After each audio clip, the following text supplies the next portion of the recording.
A fito aiki daya 'yan ƙasa, aiki daya dan aga na yawan mu 'yan ƙasa, aiki daya. Kiran Hajiya Sa'adatu Garba Dogon Bauchi, al'umma maza da mata a fito gaba, a fito aiki daya 'yan ƙasa, aiki daya dan aga na yawan mu 'yan ƙasa, na yawan mu. Kiran Hajiya Sa'adatu Garba Dogon Bauchi, al'umma maza da mata mu fito gaba daya.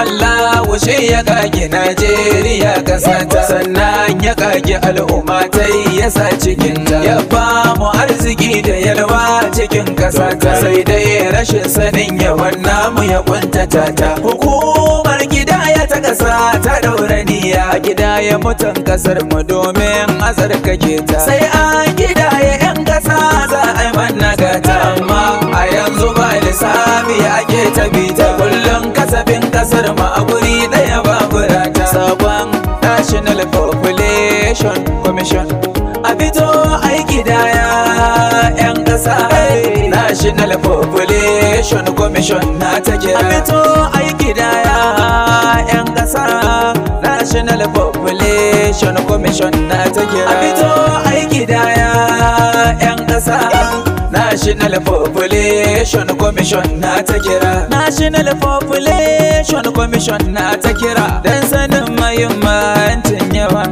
al'umma, a fito aiki daya 'yan ƙasa, National Population Commission na ta kira. Mai gida idan ka san yawan 'ya'yanka, cefanen da za ka yi ba zai fi inganci, a fito aiki daya 'yan ƙasa, National Population Commission na ta kira. In kana da 'ya'ya biyu an ka kara ma goma, kai ya ce fanan biyu yaya zai ishe goma, a fito aiki daya 'yan ƙasa, National Population Commission na ta kira. Damuna miliyan 200 da 'yan ɗauri, yanzu ya kamata mu san yawan duka al'umma, a fito aiki daya 'yan ƙasa, National Population Commission na ta kira, a fito gidaya, ai gidaya babu ƙarya, ai gidaya babu masu sanya, ai gidaya na yi niyya, ai gidaya cigaban ƙasa ta, ai gidaya an yi niyya, ai gidaya ban ƙasa ta, ai gidaya mu a irga mana al'ummar ƙasar mu, ai gidaya, ai gidaya, ai gidaya, ai gidaya.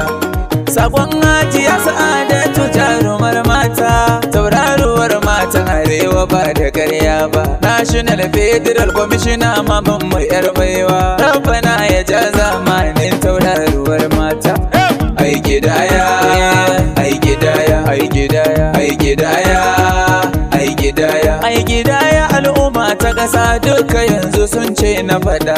Ai gidaya, ai gidaya, ai gidaya, ai gidaya, abadon mai waka da tambura yau na faɗa. Ai gidaya, ai gidaya, ai gidaya, Hajiya Sa'adatu Dogon Bauchi ita ma ta faɗa. Ai gidaya, ai gidaya, ai gidaya, ai gidaya, al'umma ta ƙasa sun yarda a kogo ba ai gidaya, ai gidaya, ai gidaya, Najiyar bawa sun aminta ko yanzu ai gidaya, ai gidaya, har da Hausawa mun aminta ko yanzu ai gidaya, ai gidaya, har Igbo su ma sun aminta sun yarda ai gidaya, ai gidaya, na ji har da Fulani sun yarda ko yanzu ai gidaya, ai gidaya, na ji har Ido mai Igala duka sun yarda ai gidaya, ai gidaya, yawa har mutanen jihar Kaduna sun yarda ai gidaya, ai gidaya, har mutanen Kano duka sun yarda ai gidaya, ai gidaya, yawa har mutanen Sokoto duka sun yarda ai gidaya, ai gidaya, yawa har mutanen Zamfara na ji kyawun yanayi ai gidaya, ai gidaya, yawa har mutan Adamawa yanzu sun yarda ai gidaya, ai gidaya, na ji 'yan Bauchi sun taho da kyawun ra'ayi. Ai gidaya, ai gidaya. Yawa har mutan Gombe sun aminta wai yanzu ayi. Ai gidaya, ai gidaya. Har mutanen Plateau Jos sun yarda yi. Ai gidaya, ai gidaya. Yawa har mutan Rivers sun aminta wai yanzu ayi. Ai gidaya, ai gidaya. Mama har mutan Lagos sun aminta sun yarda yi. Ai gidaya, ai gidaya. Har mutan Zamfara sun aminta sun yarda yi. Ai gidaya, ai gidaya. Yawa har mutan Katsina sun aminta ko yanzu ayi. Ai gidaya, ai gidaya. Har mutan Maiduguri na ji kyawun yanayi. Ai gidaya, ai gidaya. Har mutan Kebbi sun aminta wai yanzu ayi. Ai gidaya, ai gidaya. Na gode na ji 'yan Kogi sun aminta wai yanzu ayi. Ai gidaya, ai gidaya. Na ji 'yan Neja sun aminta wai yanzu ayi. Ai gidaya, ai gidaya. 'Yan Abuja sun aminta sun gamsu ayi. Ai gidaya, ai gidaya. Akwa Ibom sun aminta sun yarda yi. Ai gidaya, ai gidaya. Mama ai gidaya, ai gidaya. Ai gidaya, ai gidaya.